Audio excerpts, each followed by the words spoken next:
आज हम लोग विजन आईएएस की टेस्ट सीरीज़ 1 कर रहे हैं।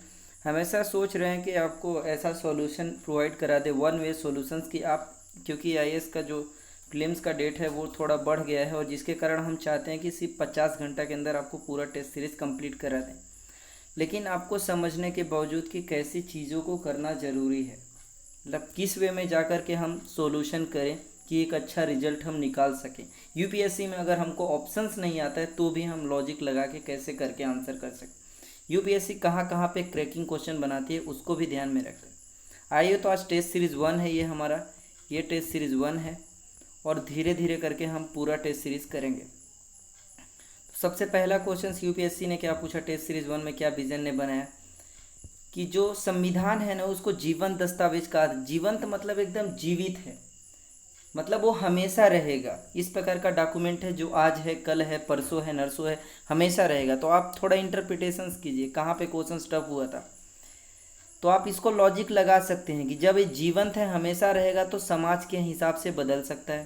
भाई आज अगर समाज की कुछ शिक्षा में स्थिति आज इस अनुसार है, कल के दिन थोड़ा अगर समाज सुधर जाएगा तो रिजर्वेशन जैसी पॉलिसी खत्म हो सकती है, डीपीएसपी में कमज़ोर हो सकता है। तो समाज की स्थिति के अनुसार बदलाव हो सकता है। और ये क्वेश्चन पूछ रहा था कि जब जैसा आवश्यकता चाहिए वैसा बदलाव किया जा सकता है क्या। राजनीतिक वर्ग और न्यायपालिका, ये पूछा था व्यापकता के लिए पर्याप्त नम्यता। नम्यता मतलब छूट, थोड़ा मतलब ज़्यादा छूट है। मतलब अगर विधायिका या जुडिशियरी जो इसमें चीज़ है ना, जो व्याख्या करते हैं हर एक चीज़ का, अगर संविधान अगर एक जीवन दस्तावेज अगर उसको बदल रहे हैं तो क्या ये सच बात है कि वो लोग, उनको छूट है कि वो लोग कुछ भी बोल सकते हैं, मतलब कुछ भी बदल सकते हैं और कोई आदमी अपने हिसाब से कुछ भी कह सकता है कि ये सच है या गलत है। तो बिल्कुल है, क्योंकि सुप्रीम कोर्ट ने बेसिक स्ट्रक्चर ऑफ डॉक्ट्राइन दिया है, मूल संरचना का सिद्धांत दिया है। और ये केशवानंद से हुआ है, और इसके बाद मिनर्वा मिल्स में सुप्रीम कोर्ट ऐसा मानता है कि भाई हर एक मामले का जुडिशियल रिव्यू किया जाएगा, न्यायिक समीक्षा किया जाएगा। तो बिल्कुल, अब ये कोड नहीं है, ना कोई कानून है, ना कोई नियम है, केवल संविधान की यह विशेषता है न्यायिक समीक्षा। और वो सुप्रीम कोर्ट बोलता है कि ये न्यायिक समीक्षा संविधान की एक विशेषता है, तो हम लोग हमेशा करेंगे। तो आन वे कि वो कब क्या बोलेगा वो उसके ऊपर है। और विधायिका अपने हिसाब से कानून बना सकती है। जब तक कानून बन गया, इसके बाद अगर वो फंडामेंटल राइट का उल्लंघन करता है तो supreme court null and void कर ले, लेकिन कानून बनने के पहले सुप्रीम कोर्ट कुछ भी नहीं कर सकता। तो आप आराम से समझिए, दूसरा स्टेटमेंट सत्य है, मतलब कहीं ना कहीं इसका आंसर सी होगा। तो आपको लॉजिक लगाना है कि क्या हो सकता है। जैसे ये क्वेश्चन है, अनुसूचित जाति आयोग के बारे में पूछा है, वो कौन सा अच्छा काम करता है, कौन सा बुरा काम करता है। सबसे पहले आपको दिमाग रखना है वहाँ पे कि ये क्या काम नहीं कर सकता। एक आयोग है, सोचो, आयोग कभी रिजर्वेशन नहीं डिसाइड करता है। यूपीएससी ऐसे क्वेश्चन एक बार और पूछ चुका है, सीधा वो क्वेश्चन सीधा। अनुसूचित जातियों और उनके अधिकार, जो भी अनुसूचित जातियों के अधिकार हैं, मतलब ये अनुसूचित जाति आयोग है तो उनके अधिकार की सुरक्षा करता होगा या उनके बारे में बताता होगा, या कोई विशिष्ट शिकायत मिलती होंगी तो उनको सुनता होगा। ये ऑप्शन तो करेक्ट हो सकता है। लेकिन दूसरा ऑप्शन देखिए, सरकारी नौकरियों में अनुसूचित जातियों की आरक्षण मात्रा में वृद्धि और कमी। तो ये काम भाई एक आयोग नहीं कर सकता, क्योंकि ये स्टेचुअरी बॉडी है और इतना पावरफुल कोई इंडिया में स्टेचुअरी बॉडी नहीं है। ये काम विधायिका कर सकती है, राष्ट्रपति या कर सकते हैं, या कि कोई मिनिस्ट्री मंत्रालय कर सकता है डेफिनेटली। और ये काम वो तो नहीं कर सकते। तो सेकंड ऑप्शन आप अगर एलिमिनेट कर देंगे तो आपको आराम से आंसर मिल सकता है। सेकंड अगर आप एलिमिनेट करें तो आपको 1 और 3 है, मतलब 1 तो करेक्ट है, 3 में दारमदार है कि 3 सही है कि नहीं है। अनुसूचित जातियों से संबंधित सरकारी कर्मचारियों की सूची तैयार करना और आरक्षित कोटे के माध्यम से प्रमोशंस के लिए। सोचिए यार, जो रिजर्वेशन के लिए कुछ नहीं बोल सकता वो प्रमोशंस के लिए कैसे अपने नाम की अनुशंसा कर सकता है कि आईएएस बनो, कल के दिन आप सेक्रेटरी बनो, ऐसा कैसे बोल सकता है वो, ठीक है। और रिजर्वेशन के मामले में तो बिल्कुल नहीं कर सकता, और इसलिए इसका ऑप्शन पहला ही करेक्ट है। लॉजिक लगाना है कि रिजर्वेशन जैसी पॉलिसी नहीं करेगा आयोग। और पढ़ते समय आपको, जब मैं पढ़ाऊँगा तब भी ये बात बोलूँगा, हमेशा ऐसी चीज़ें पढ़ना बहुत ज़रूरी होता है यूपीएससी में। तीसरा क्वेश्चन, डीपीएसपी भारत के संविधान में राज्य के लिए कर्तव्य है। जिस प्रकार से आदमियों के लिए, हमारे नागरिकों के लिए कर्तव्य है कि तुम्हें झंडे का सम्मान करना चाहिए, तुम्हें सार्वजनिक संपत्ति की सुरक्षा करना चाहिए, ऐसा राज्य के लिए भी है। मतलब केंद्र सरकार, राज्य सरकार, आयोग, बोर्ड के लिए ऐसा है कि ऐसा तुम्हें भी करना चाहिए। क्वेश्चन क्या है देखिए, ऐसी नीतियाँ जो सरकार द्वारा अपनाया जाना चाहिए। भाई चाहिए लिखा है, सच में ऐसा अपनाना चाहिए तो बिल्कुल भाई ऐसे ऐसी नीतियाँ सरकार बनाना चाहिए, इसीलिए तो उसका कर्तव्य है। कर्तव्य मतलब आपको ऐसा करना चाहिए। लक्ष्य मुद्दे जिन्हें हम समाज के रूप में अपनाना चाहिए, बिल्कुल। तो सिर्फ मतलब कि हमें एक समाज के रूप में अपनाना चाहिए, ऐसा लगता है उसका कि मतलब एक अच्छा समाज बना सकें। मूल और अधिकारों के लोग हैं प्रदत्त कुछ अधिकार, बिल्कुल। तो क्या ये थोड़ा टफ क्वेश्चन हो गया था कि मूल अधिकार तो लोगों को, सब लोगों को मिला हुआ है, लेकिन क्या यह मूल अधिकार के अलावा नीति निर्देशक तत्व क्या एक प्रकार का अधिकार है? तो अगर अधिकार, हालांकि यह मूल अधिकार जैसा नहीं है, लेकिन कहीं ना कहीं अप्रत्यक्ष रूप से यह अधिकार देता है कि आपका डेवलपमेंट का काम किया जाएगा, इसलिए तीसरा ऑप्शन सही होगा। और ये 1 और 3 हुआ इसका। लॉजिक लगाइए, डीपीएसपी क्या कहता है, राज्य के लिए क्या है। चौथा क्वेश्चन, फेडरेशंस, ये पूछा कि फेडरेशन संघ, संघ का मतलब होता है यार शक्तियों का डिवाइडेशंस, तो आप लॉजिक लगाइए क्या होगा। डिवाइडेशंस है मतलब पावर डिवाइड है, सेंटर के बीच में पावर डिवाइडेड है, स्टेट के बीच में पावर डिवाइडेड है, तो क्या होगा सही आंसर, उसके ऊपर जाते हैं अपन। स्वतंत्र न्यायपालिका और द्विसदनी व्यवस्थापिका, आप सोच सकते हैं फेडरेशन है, द्विसदनी पक्का हो सकता है, आपको लॉजिक लगाना पड़ेगा, क्या है ऑप्शन सच है, द्विसदनी है तो बिल्कुल। क्योंकि भाई आप देख सकते हैं राज्यसभा राज्यों का प्रतिनिधित्व करती है, लोकसभा पूरा इंडिया का मतलब क्या बोलते हैं, पूरे इंडिया के लोगों का प्रतिनिधित्व करती है, ये राज्यों का प्रतिनिधित्व करती है। तो कहीं ना कहीं फेडरेशन है, पावर डिवाइडेड है, कुछ केंद्र सरकार के पास है, कुछ राज्य की सरकार, तो राज्यों के पास क्या पार्लियामेंट में पावर है, पक्का है राज्यसभा। तो ये ऑप्शन तो सच है। और स्वतंत्र न्यायपालिका इसलिए क्योंकि न्यायपालिका तो है नहीं, फेडरेशन में आता नहीं है न्यायपालिका। स्वतंत्र न्यायपालिका इसलिए कह सकते हैं आप कि हाई कोर्ट, सुप्रीम कोर्ट, ये सब लोग अपना अपना काम कर रहे हैं और इसी हिसाब से वो देख सकते हैं कि वो कानून सही है कि नहीं है जो सेंटर स्टेट बना रहा है, इसलिए ये ऑप्शन सच हो सकता है। दूसरा, भारतीय संविधान में फेडरेशन शब्द का कहीं प्रयोग, ऐसी चीज़ें क्या है ना यार, नहीं, अधिकतर मामलों में नहीं होती हैं, नहीं होती हैं, मतलब फेडरेशन शब्द का ये सच है कि कहीं प्रयोग नहीं किया गया।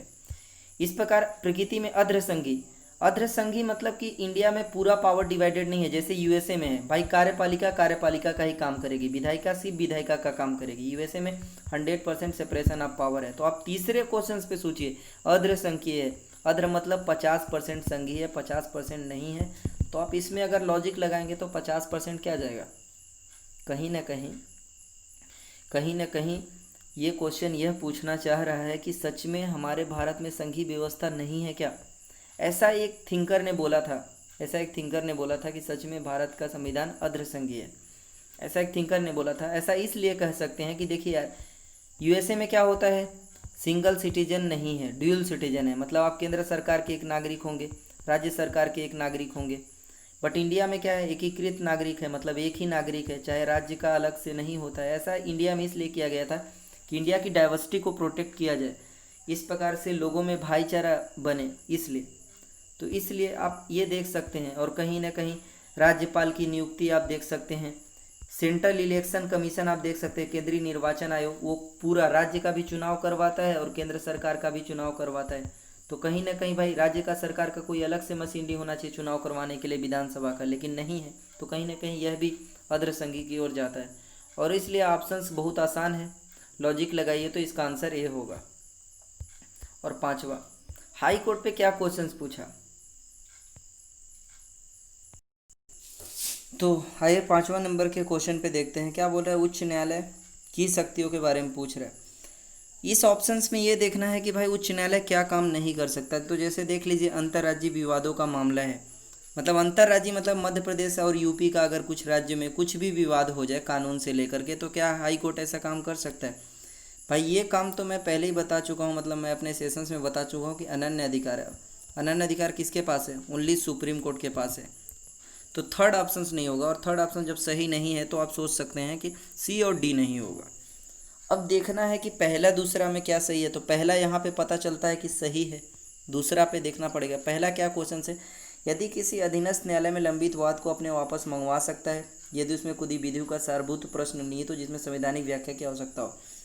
मान लीजिए हाई कोर्ट है और उसके नीचे कोई कोर्ट है, डिस्ट्रिक्ट कोर्ट है, और उसके पास कोई केस पेंडिंग पड़ा हुआ है इस कोर्ट के पास, डिस्ट्रिक्ट कोर्ट के पास, तो क्या वो, अगर उसको लगता है कि अगर ये कोर्ट में संविधान की व्याख्या ज़रूरत है और फिर वैसा संविधान वाला कोई क्वेश्चन है तो वो इस कोर्ट को मंगवा सकता है। हाँ भैया पक्का, मैं फंडामेंटल राइट में आगे पढ़ाऊँगा, रिट जारी करके सुप्रीम कोर्ट इस केस को वहाँ पर मंगवा सकता है। किसके पास? हाई कोर्ट के पास।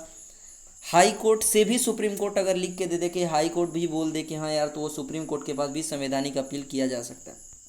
मतलब सुप्रीम कोर्ट के पास भी ऐसा ताकत है और ऐसा रीट तो जारी करने की, तो पहला ऑप्शन आराम से सही हो सकता है। इससे स्वयं के निर्णय, आदेशों या विनिश्चयों को पुनर्लेखन करने की या संशोधित करने की शक्ति प्राप्त है। हाँ ये बात सच है, ये बात सच है। हाई कोर्ट के पास ऐसा सच में शक्ति है, मतलब कि अपने आदेश को, जो मान लीजिए इसने पहले बोला ए, बाद में इसको बी भी बोल सकता है, और बी को फिर से लगा इसको तो ए बोल सकता है। और ऐसी ताकत हाई कोर्ट के पास भी है और ऐसी ताकत सुप्रीम कोर्ट के पास है। लेकिन सुप्रीम कोर्ट के अगर ये क्वेश्चन थोड़ा अजीब हो जाए, यहाँ पे संविधान लिख दे तो क्वेश्चन थोड़ा अजीब हो जाएगा। संविधान में हाई कोर्ट के पास ऐसी पावर नहीं है, तो उस हिसाब से रॉन्ग हो जाता है। लेकिन हाँ संविधान कहीं दिया नहीं है, और इसलिए आपको समझने की ज़रूरत है कि ए होगा कहीं ना कहीं आंसर। 6वां नंबर पे क्वेश्चन पूछा था धार्मिक स्वतंत्रता के अधिकार सूचीबद्ध किया गया और जिसमें जिस आधार पे निर्बंध आरोपित किया जा सकता है, मतलब आप पे कुछ रोक लगाई जा सकती है। तो आराम से सोचो, 2 मिनट सोचो। सदाचार मतलब कुछ आपके व्यवहार के ऊपर, अगर कुछ एड्स वगैरह किसी को बीमारी हो गया उस हिसाब से किया जा सकता है क्या? लोक व्यवस्था मतलब पब्लिक ऑर्डर के आधार पे किया जा सकता है क्या? मान लीजिए कहीं दंगा हो रहा है, इस आधार पे ये सब। मान लीजिए किसी धर्म को लेकर के भाई लोक व्यवस्था के आधार पर, मान लीजिए ये सड़क है और इस पर 100 लोग जा रहे हैं और हमें पता है यहाँ पे इमरजेंसी सिचुएशन चल रही है और यहाँ पे बहुत सारे लोग जा रहे हैं अपने धर्म का झंडा गाड़ रहे, तो ऐसा रोका जा सकता है क्या? नैतिकता के लिए पक्का रोका जा सकता है। और इसलिए ऑप्शंस बड़ा अजीब थे और ये हमारे ऑप्शंस में थे, यानी 6वां सही है, पूरा डी है। 7वें नंबर यूपीएससी पूछा हमारे संप्रभु लोकतांत्रिक गणराज्य का भविष्यफल। आप सोच सकते हैं हमारे संप्रभु मतलब पूरे इंडिया का हर एक आदमी संप्रभु है, मतलब ये है पूरे इंडिया की 130 करोड़ आबादी संप्रभु है, और उसने लोकतंत्र की स्थापना करी और चुनाव के माध्यम से, और उसका जो भविष्यफल है क्या है?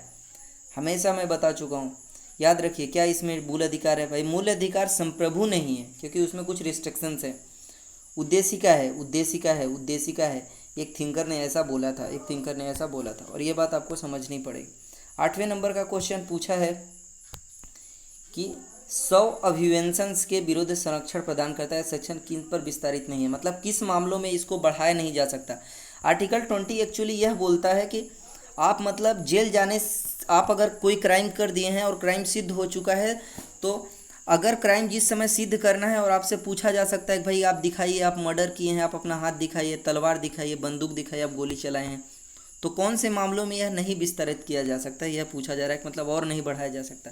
मौखिक साक्ष्य में पक्का यूपीएससी हमेशा क्वेश्चन पूछता है। मौखिक साक्ष्य से आप मना कर सकते हैं, मतलब आपसे पूछे और आप बोले कि नहीं यार मेरा मन नहीं है, नहीं बताना चाहता, गूंगा हूँ मैं, तो आप मना कर सकते हैं। भौतिक वस्तुओं का प्रस्तुतिकरण और रक्त नमूना, सोचिए यार कोई ब्लड क्राइम किया होगा और उससे अगर वस्तु बोले तो करेक्ट ऑप्शन, यानी कहीं ना कहीं सी इसकी ओर जाता हुआ। आपको बड़ा दिमाग लगा के करना पड़ेगा। 9वां नंबर क्वेश्चन, राज्य के अधीन सेवा में नागरिकों को किसी पिछड़े वर्ग के पक्ष में पदों के आरक्षण प्रावधान हेतु राज्य की शक्ति संवैधानिक रूप से निम्नलिखित किसके अधीन संरक्षित है। मतलब ये क्वेश्चन ऐसा पूछा जा रहा है कि जो आरक्षण दिया जाता है पिछड़े वर्ग के लिए, वो कौन से संविधान में मूल अधिकार में है, लेकिन वो कहाँ पर है? क्या वह स्वतंत्रता का अधिकार है, क्या सांस्कृतिक है, क्या शोषण के विरुद्ध है, क्या समता का अधिकार है? तो यार आरक्षण इसीलिए प्रदान किया जाता है कि असमानता को समाप्त किया जाए, तो समता लाया जाए, तो कहीं ना कहीं डी आंसर। लॉजिक लगाना है, तुरंत लॉजिक लगाओ कि भाई असमानता को ख़त्म करना है, समानता लाना है, इसलिए यही होना चाहिए। भला ही से न पता हो कि आर्टिकल 14 है, 15 है, 16 है, और पक्का पता है 15, 16 है। 3 नंबर के क्वेश्चन में पढ़ते हैं, आर्टिकल 33 है। अब आपको पक्का पता होना चाहिए कि भाई आर्टिकल 33 है क्या, तभी आप ये ऑप्शंस को कर सकते हैं। और ये ऐसा क्वेश्चन हमेशा यूपीएससी पूछता है, केवल संसद को प्राप्त है, राज्य विधानमंडल को नहीं है। तो मतलब आर्टिकल 33 में अगर कानून बनाए तो केवल संसद बना सकती है क्या? पहला क्वेश्चन। दूसरा क्वेश्चन, किसी भी न्यायालय में किसी मूल अधिकार के उल्लंघन के समक्ष चुनौती नहीं दी जा सकती, क्या ऑप्शन सच है? मतलब अगर यहाँ पे अगर आर्टिकल 33 में जो भी है और उसमें कुछ भी मूल अधिकार का उल्लंघन हो, नहीं जा सकते आप हाई कोर्ट, नहीं जा सकते आप सुप्रीम कोर्ट, ऐसा है क्या? तीसरा ऑप्शन तीसरा ऑप्शन ये है कि आर्टिकल 33 में केवल शब्द जहाँ है तुरंत ध्यान दीजिए, सशस्त्र बलों, युद्ध कर्मचारियों और अधिकारियों को शामिल किया गया। और भाई आप सोच सकते हैं केवल सशस्त्र बल और युद्ध चलाने वाले अगर लोग होंगे और कोई खाना बनाने वाला आदमी होगा, उसके पास तो इन्फॉर्मेशन हो सकती है मिलिट्री से रिलेटेड। अगर वो भी अगर मीडिया के सामने आके बोल दे तो अच्छा अच्छा इंडिया की धज्जियाँ उड़ जाएंगी और अच्छी खासी चीज़ें पता चल जाएगी और हमारी इंटरनल सिक्योरिटी पे खतरा आ सकता है। तो आप सोच सकते हैं यहाँ पे तो रिस्ट्रिक्ट भाई थर्ड ऑप्शन तो रॉन्ग है, थर्ड अगर रॉन्ग है तो ये सही है। तो इस हिसाब से आप ऑप्शंस को एलिमिनेट कीजिए। जैसे 11 नंबर का क्वेश्चन है, 11 नंबर का क्वेश्चन है, क्या पूछ रहा है, प्रशासनिक न्यायाधिकरण के क्षेत्राधिकार में क्या आता है। यहाँ पे थोड़ा सोचना जरूरी है कि पहला, क्या उच्चतम न्यायालय के अधिकारी कर्मचारी आते हैं, संसदीय सचिवालय कर्मचारी आते हैं क्या, अखिल भारतीय सेवाओं के अधिकारी आते हैं क्या, रक्षा सेवाओं के सिविलियन कर्मचारी आते हैं क्या। तो आप इसको आराम से इस हिसाब से समझ सकते हैं कि भाई उच्चतम न्यायालय का अधिकारी और कर्मचारी तो आ नहीं सकता, क्योंकि वो थोड़ा दिक्कत है भाई, वो आ जाएगा तो दिक्कत हो जाएगा, मतलब कार्य न्यायपालिका का उल्लंघन हो जाएगा और एक ट्रिब्यूनल को इतना पावर नहीं है। तो फर्स्ट ऑप्शन तो वैसे ही रॉन्ग होता है। सेकेंड ऑप्शन पे लॉजिक लगाओ क्यों हो रहा है, संसदीय सचिवालय के कर्मचारी आ सकते भाई, एक ट्रिब्यूनल में नहीं आते।